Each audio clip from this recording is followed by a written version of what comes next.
পদ্মা সেতু প্রকল্পের পরামর্শক নিয়োগে দুর্নীতির তদন্ত পুনরায় শুরু করেছে দুদক। দুর্নীতির তদন্তে কানাডার এসএনসি লাভালিনের কর্মকর্তা রমেশ সাহার ডায়েরির তথ্য আমলে নেওয়া হতে পারে।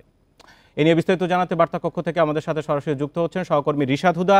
রিশাদ হুদা, আপনি কিছুক্ষণ আগেই দুদকের প্রধান কার্যালয় থেকে এসছেন। খুবই আলোচিত বিষয় পদ্মা সেতুর পরামর্শক নিয়োগে দুর্নীতি, যেটি নিয়ে পদ্মা সেতু থেকে বিশ্বব্যাংক সরে গিয়েছিল, এর সাথে অনেক জড়িত, অনেক বিষয় আশায় জড়িত। আবার সেই বিষয়টি তদন্ত শুরু হচ্ছে। এখন আসলে কি হবে? এর আগে তো একবার এই বিষয়টির সমাধান হলো, দুর্নীতির তদন্তের কোনো প্রমাণ পাওয়া যায়নি, যেটি আগে বিভিন্ন দপ্তর থেকে জানানো হয়েছে, দাবি করা হয়েছে। আপনাকে আমি একটু সংশোধন করে দেই। এটি কিন্তু দুর্নীতির প্রমাণ যে পাওয়া যায়নি, এটি সন্দেহাতীতভাবে প্রমাণিত নয়। অর্থাৎ দুর্নীতি যে হয়নি, এটি সন্দেহাতীতভাবে প্রমাণিত নয়। 2015 সালে আমরা ইন্ডিপেন্ডেন্ট টেলিভিশনে আমারই একটি প্রতিবেদনে আমরা কিন্তু পদ্মা সেতুর যে দুর্নীতির যে একেবারে নেপথ্যে একদম যে দালিলিক প্রমাণ, সেই দালিলিক প্রমাণ অর্থাৎ যেটা হচ্ছে যে রমেশের ডায়েরির তথ্য, সেই ডায়েরির তথ্য নিয়ে বিশ্বব্যাংকের যে প্রতিবেদন, সেই প্রতিবেদন কিন্তু আমরা প্রকাশ করে দিই, যেখানে একদম সুনির্দিষ্টভাবে বলা আছে যে সরকারের তখনকার দিনের যে উপদেষ্টা ছিলেন, প্রতিমন্ত্রী ছিলেন, তারা এই ঘুষ কেলেঙ্কারির সাথে কিভাবে জড়িত ছিলেন। আরেকটি বিষয় হচ্ছে যে আরেকটি বিষয় এখানে চলে আসে যে কানাডার যে অন্টারিও আদালতের যে 2017 সালে যেই রায়টি, অর্থাৎ এইটি একটি গাল গল্প, অর্থাৎ পদ্মা সেতুর দুর্নীতি মামলাকে একটা গাল গল্প বলে যেই রায় দেওয়া হয়েছিল, এই রায়টি কিন্তু ঠিক, কিন্তু সেই রায়টি কিসের উপরে ভিত্তি করে দেওয়া হয়েছিল সেটি কিন্তু আমাদের বুঝতে হবে। কানাডার রয়্যাল মাউন্ট পুলিশ কিন্তু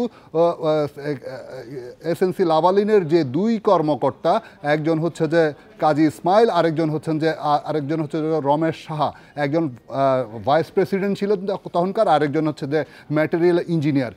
এদের মধ্যে যে কনভারসেশন হয়েছিল, এই যে কথোপকথন ছিল আসলে যে ইসমাইল এবং কেভিন ওয়ালেস, অর্থাৎ এর আগের যে এসএনসি লাভালিনের যে ভাইস প্রেসিডেন্ট, তিনি বাংলাদেশে এসেছিলেন এবং বাংলাদেশে এসে তারা তৎকালীন যে সেতু সচিব মশিউর রহমানের সাথে দেখা ছিলেন এবং এই প্রসঙ্গে কিন্তু তাদের ওখানে কি আলাপ আলোচনা হয়েছে সেই বিষয়ে কিন্তু একটি কথোপকথনের রেকর্ড কিন্তু কানাডার রয়্যাল মাউন্ট পুলিশ করেছিল।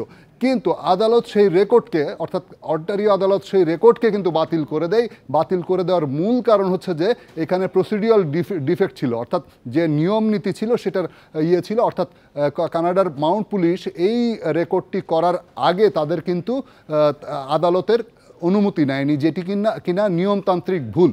তো এইটা না নেওয়ার কারণে কিন্তু কানাডার আদালত এই রেকর্ড শোনেননি এবং এই রেকর্ড না শুনেই কিন্তু এখানে তারা রায় দিয়েছে। তো এখানে আমরা নিঃসন্দেহে বলতে পারি যে এখানে যে দুর্নীতি হয়নি, এটি সন্দেহাতীতভাবে প্রমাণিত কোনো আদালত করতে পারেনি, এমনকি দুদকও পারেনি। কিন্তু যেটি ঘটেছে যে এখানে পুনর্তদন্তের যথেষ্ট জায়গা আছে এবং আমরা যদি আমাদের দেশের দুদক যদি তাদের মধ্যে যে কনভারসেশন কানাডার রয়্যাল মাউন্ট পুলিশের কাছ থেকে আনতে পারে এবং রমেশের যে ডায়েরি, সেটা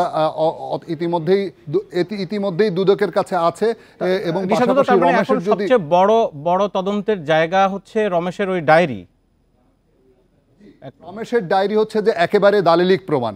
যেই রমেশের ডায়েরি, সেটি দুদকের কাছে ইতিমধ্যে আছে। কেন দালিলিক প্রমাণ? আমাদের দেশের আইন অনুযায়ী কিন্তু আপনার হাতের লেখা এটি কিন্তু একটি প্রমাণ।